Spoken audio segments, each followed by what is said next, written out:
Hi అండి. Welcome back to story book audio. ఈ story నచ్చినట్లయితే సబ్స్క్రైబ్ చేసుకొని లైక్ చేయటం మర్చిపోవద్దు. ఎప్పుడైతే మనం స్టోరీలోకెళ్దాం. వైషు తన కోసం వెతుకుతుంటే సిద్ధు బాగా అయింది.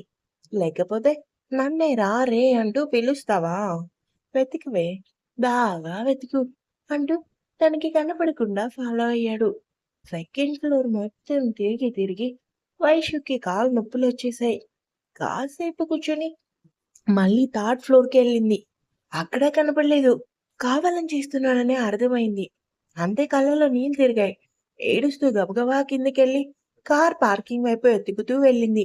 సిద్ధు బావ నవ్వుకుంటూ వెనకే వచ్చాడు. వైషు అక్కడ ఉన్న చైర్‌లో కూర్చొని ఫోన్ తీసింది. సిద్ధు వచ్చి నెత్తిన ఒక్కటి పికి, "బాగా వెతికావా? టెన్షన్ పడ్డావా?" అంటూ పళ్ళికిలించాడు. వైషు కళ్ళలో నుండి నీళ్లు జలజలా కారాయి. "అదేంటి బావా? దేశం కాని దేశంలో నన్ను ఒక్కదాన్నే ఇలా వదిలేయటం ఏంటి బావా?" సిద్ధు, "ఆహా! మరదే సిద్ధార్థదేవ్ అంటే. నాతో పెట్టుకోకు. ఇంకోసారి నా జోలికొచ్చావంటేనా ఏకంగా ఎయిర్‌పోర్ట్‌లో వదిలేస్తా. అది కూడా పాస్‌పోర్ట్ వీసా లాక్కొని." వైష్యు, "ఎందుకు బావా నేనంటే అంత కోపం?" సిద్ధు, "ఎందుకా? నువ్వు డెవిల్. చిన్నప్పటి నుంచి నన్ను డామినేట్ చేసేదానివి. పెద్దవాళ్ళు పెళ్లి అనగానే ఇష్టం లేదని చెప్పకుండా నా లైఫ్‌లోకొచ్చావు. ఇంకో విషయం చెప్పనా? ఐ హేట్ విశిష్ట ఆల్సో. ఆ రౌడీతో వెళ్ళేది వెళ్ళకుండా నిన్ను నాకు అంటగట్టింది. మీ ఇద్దరిని అంటూ గొంతు పట్టుకోబోయాడు." వైషు, "అయ్యో! మధ్యలో అక్కని ఎందుకు లాగుతావు బావా?" అంటూ ఏడుస్తూ పడి పడి నవ్వింది. సిద్ధుకి ఏం అర్థం కాలేదు. "ఏంటే మెంటలెక్కిందా?" వైషు నవ్వు ఆపుకుంటూ, "చూడు ఎద్దు బావా, ఎన్ని వేషాలు వేశావు? చూడమ్మా ఇటు" అంటూ ఫోన్‌లో వీడియో చూపించింది. సిద్ధు వచ్చి నెత్తి మీద కొట్టడం దగ్గర నుంచి గొంతు పెట్టుకునే వరకు మొత్తం రికార్డ్ అయింది. సిద్ధు కోపంతో ఫోన్ లాక్కోబోతుంటే, "అబ్బా అమ్మా! ఫోన్ కావాలా? హాయ్ హాయ్" అంటూ లేచి, "నీకు చెప్పనా నా జోలికి రావద్దని. ఉండు, ఇప్పుడే ఈ వీడియో మా అమ్మకి, అత్తకి పంపిస్తానంటూ పరిగెత్తింది. సిద్ధు ఓ షట్ అనుకుంటూ తన వెనకే పరిగెత్తాడు. వైషు కొంచెం దూరంలో ఆగి రారా అంటూ చేతులు చూపించింది. ఫోన్ లేదు. సిద్ధు, "ఫోన్ ఇవ్వవే మర్యాదగా" అన్నాడు సీరియస్‌గా చూస్తూ. వైషు, "ఫోన్ లేదు బావా. అత్త వాళ్ళకి పంపి విసిరేసా." సిద్ధు, "ఛా! అంత కాస్ట్‌లీ ఫోన్ పారేసావంటే నేనెలా నమ్ముతాను" అంటూ దగ్గరకొచ్చాడు. వైషు, "ఏంటి రోడ్డు మీద వేషాలు వేస్తున్నావు? నీ ఇష్టం, నీ ఊరు, నీ దేశం. నువ్వు ఏమైనా చేస్తే పోయేది నీ పరువే." సిద్ధు, "ఏంటి బెదిరిస్తున్నావని" వైషు వేసుకున్న చున్నీని లాగాడు. "హలో మిస్టర్ సిద్ధార్థ్ దేవ్" అంటూ వినపడి చూసేసరికి ఒకతను సిద్ధు వైపు చూస్తూ వస్తున్నాడు. సిద్ధు అతన్ని చూసి మొహం మార్చుకున్నాడు. వైషు అది గమనించింది. అతని దగ్గరకొచ్చి, "ఏయ్! ఒక కంపెనీ ఎండీ అయ్యుండి ఇలా పబ్లిక్‌గా అమ్మాయితో మిస్‌బిహేవ్ చేస్తున్నావు. సిగ్గు లేదు" అన్నాడు వెటకారంగా. సిద్ధు వైషు చున్నీ వదిలి అతని షర్ట్ కాలర్‌లు పట్టుకొని, "హోల్ యువర్ టంగ్ సంతోష్. తను నా వైఫ్" అంటూ వేలు చూపించాడు. వైషు, "ఓహో! ఈ గొట్టంగాడేనా సదరు సంతోష్. సంతోష్, ఓ కమాన్. తను నీ వైఫ్ ఏంటి? నీ ఫియాన్సీ ఫోటో చూశాను నీ ఆఫీస్‌లో. వాట్ ఎ బ్యూటీ" అన్నాడు విశిష్టని తలుచుకుంటూ. వైషు, "మా అక్క బ్యూటీ అని అందరికీ తెలుసు. కొత్తగా నువ్వే చెప్పేదేందిరా గన్నయ్." సిద్ధు వైషుతో, "నువ్వురా నా రోడ్డు మీద ప్రతికి ఆన్సర్ ఇవ్వాల్సిన అవసరం లేదు" అంటూ వెళ్తుంటే, సంతోష్, "హలో సిద్ధు, మమ్మీ కొంగు పట్టుకు తిరిగే అమూల్ బేబీవే అనుకున్నా. ఇలా అమ్మాయిల్ని కూడా మారుస్తావా" అంటూ వెకిలిగా నవ్వాడు. సిద్ధు, "రేయ్ మర్యాదగా తప్పుకో, లేదంటే" అంటూ చెయ్యెత్తాడు. సంతోష్, "అమ్మో భయమేస్తుంది. కొడతావా? అవును, ఈ అమ్మాయిని నీ వైఫ్ సరే, మరి ఆ బ్యూటీ ఏది? నువ్వు వద్దనుకుంటే నాకు చెప్పాల్సింది, నేను తగులుకునేవాడిని" అంటాడు. వీడికి వీర చేతిలో మూడింది అని నాకు అర్థమైంది. మరి మీకు? అంతే. వైషుకి సైకిల్ దొరికింది. సిద్ధుని పక్కకు తోస్తూ, "రేయ్! ఎవడ్రా నువ్వు? మా అక్క గురించి ఎక్కువగా మాట్లాడుతున్నావు. ఆ! బ్రతకాలని లేదా? నా సంగతి తెలీదు బిడ్డా" అంటూ చెయ్యి పైకెత్తగానే సిద్ధు బావ షాక్స్. ఏంటో వీర, సుచిత్ర ఆంటీ, వైషు ముగ్గురు రౌడీలే. నేను, మా సిద్ధు బావ విశిష్ట మాత్రం అమాయకులం. సిద్ధు, "ఏయ్! వదిలేయ్ వాడిని. చెప్పాగా వాడు మురిగే కుక్క కరవలేదు. నువ్వు పద" అంటూ వైష్ణవి లాక్కెళ్ళాడు. సంతోష్, "ఎవరిదిది? ఆడపిల్లేనా? చెప్తాం మీ సంగతి" అంటూ వెళ్ళిపోయాడు. కాళీ హుషారుగా విజిలేస్తూ లోపలికొచ్చి, "విషి, మనం రేపు మార్నింగ్ సిమ్లా వెళ్తున్నాం. అందరం కలిసి ట్రైన్‌లో." "విశిష్ట సిమ్లానా? అలా ఎలా?" మనం హైదరాబాద్ వెళ్ళటం లేదా అంటుంది.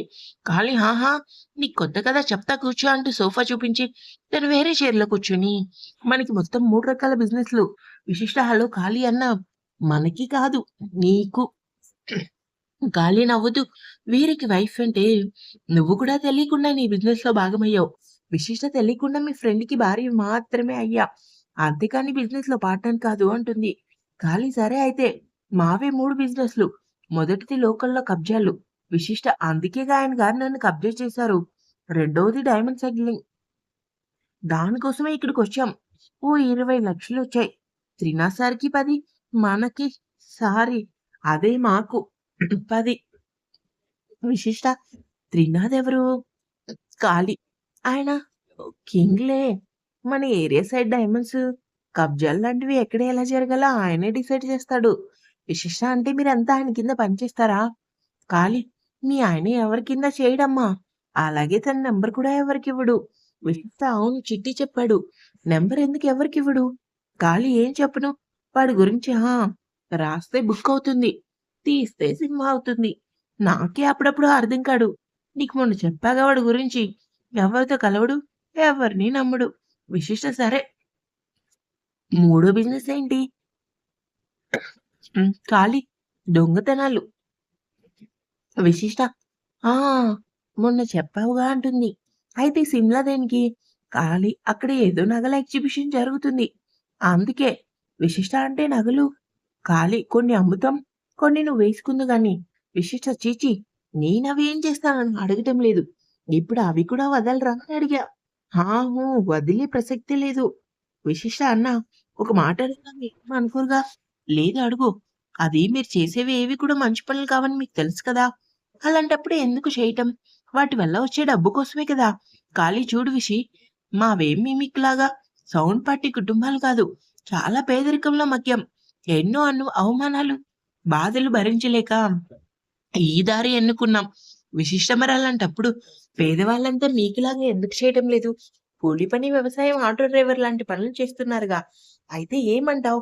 అని వినబడి ఇద్దరు చూసేసరికి వీర లోపలికొస్తూ చెప్పు ఇవన్నీ మానేసి ఆట నడుపుకోమన్నా నీ ఉద్దేశం. విశిష్ట అది చాలా బరువు గల పని. మీరు చేసే ఇలాంటి వాటికన్నా 1,00,00,000 రెట్లు బెటర్ వర్క్ అని నా ఉద్దేశం అంటుంది. వీరా ఖాళీ తనకి చెప్పు ఎక్కువ మాట్లాడొద్దని. ఖాళీ విశిష్ట వైపు చూశాడు. విశిష్ట అన్నా ఆయనకి చెప్పు నేను సిమ్లా రాను. హైదరాబాద్ వెళ్తానని. వీర ఖాళీ చెప్పు నేను పంపనని. విశిష్ట అన్నా చెప్పు నేను రానని అంటుంది. ఖాళీ ఏంటో ఇది మధ్యలో నిన్ను లాగుతున్నారు. వీర ఖాళీ వెళ్ళి అన్ని ప్యాక్ చేయండి. అలాగే స్టోర్ రూమ్ లో పడేసిన ఆ వెధవలిద్దరినీ తీసుకెళ్లి ఊరు చివర వదిలేసిరండి అంటూ వెళ్ళిపోయాడు. విశిష్ట అన్నా స్టోర్ రూమ్ లో ఎవరున్నారు? ఖాళీ చూద్దువు గాని రా. విశిష్ట నాకు భయం. నేను రాను అంటూ వీర రూమ్ వైపు వెళ్ళింది. చిన్నగా డోర్ నాక్ చేసింది. లోపల నుండి తీసే ఉంది. అవి వినబడి లోపలికెళ్ళి వేలుకు చున్నీ చుట్టుతూ అది మా నాన్న ఫోన్ చేశారు రమ్మంటున్నారు. వీర ఎక్కడికి? విశిష్ట హైదరాబాద్. వీర ఆడు రమ్మంటే నేను రావాలా? విశిష్ట ఆడు కాదు మా నాన్నగారు. గివ్ రెస్పెక్ట్ అంటుంది. వీర నువ్వు తెలుగులో ఏడు. నేనైతే నిన్ను పంపను. విశిష్ట నేను మీతో రాను. వీర అలా అంటే ఎలా? తీసుకెళ్తానో నీకు తెలుసు. విశిష్ట నేనేం చేయాలి అక్కడికొచ్చి? వీర విశిష్టని దగ్గర లాక్కొని నా పక్కనే ఉండాలి. నా పనులన్నీ నువ్వే చేయాలి. ఇక నుంచి విశిష్ట దొరికాడు. సరే చేస్తా. మరి నేను చెప్పినట్లు మీరు చేయాలి. వీర నీకోసం ఏదైనా చేస్తా. అలా అని నాకు నచ్చితేనే. విశిష్ట పెట్టాడు ఫిట్టింగ్ అనుకుంటూ. విశిష్ట మీరేమో నా కోసం చేసేవి మీకు నచ్చాలి అనుకుంటున్నారు. నచ్చకపోతే చెయ్యరా? వీర చూడు జాన్ నేను నా కోసం మాత్రమే ఆలోచిస్తా. నాకు నచ్చితేనే చేస్తా. నా లగేజ్ ప్యాక్ చేయాలి.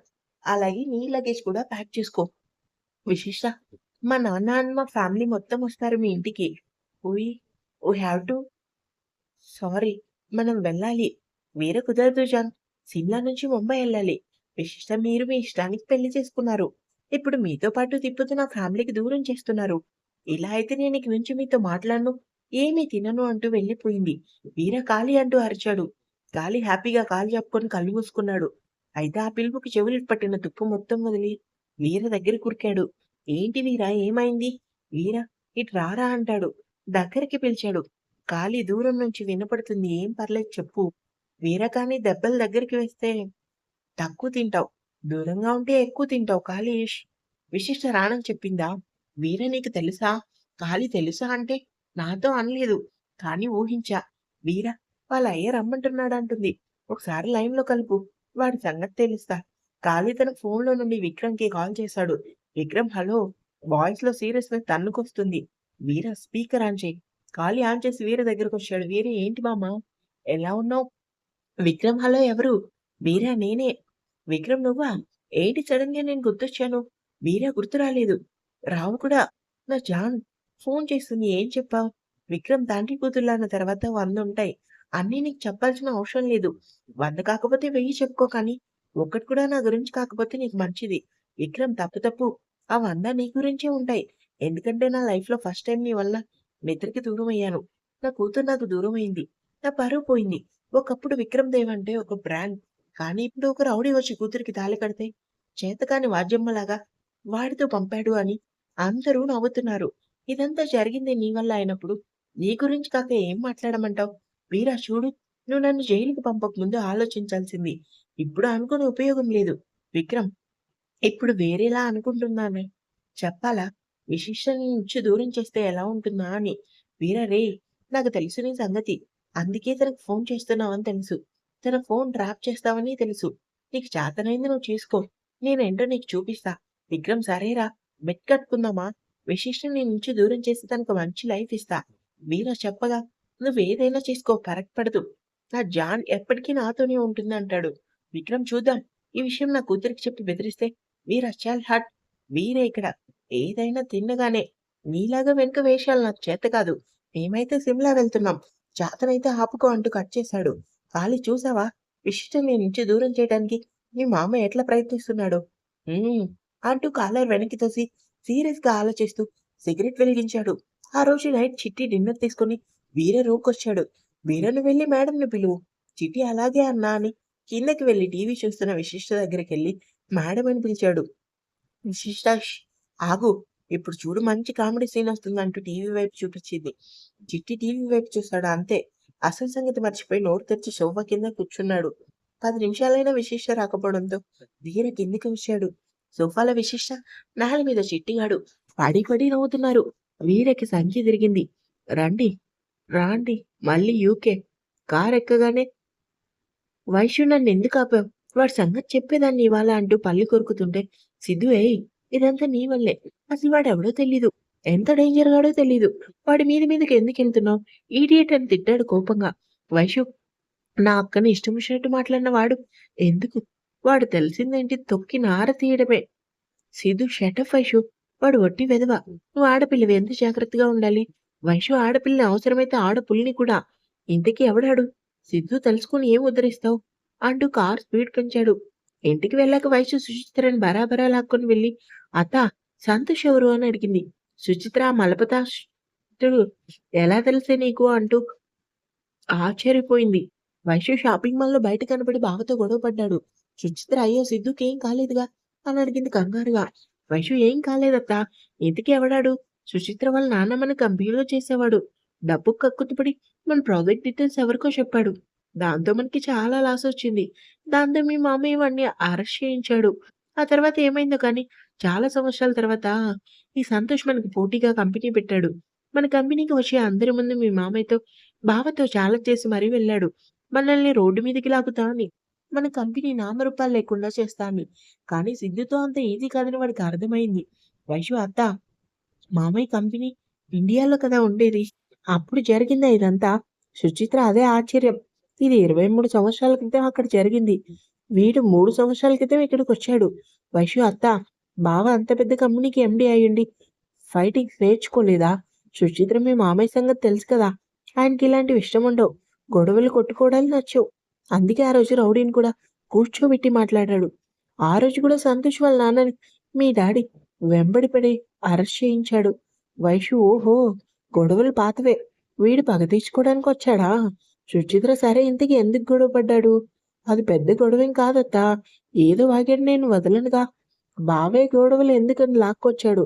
సుచిత్ర అదంతా మీ మామయ్య ట్రైనింగ్. వైషు అలాంటప్పుడు నాతో ఎందుకు గొడవ పడతాడు అనుకుంటుంది.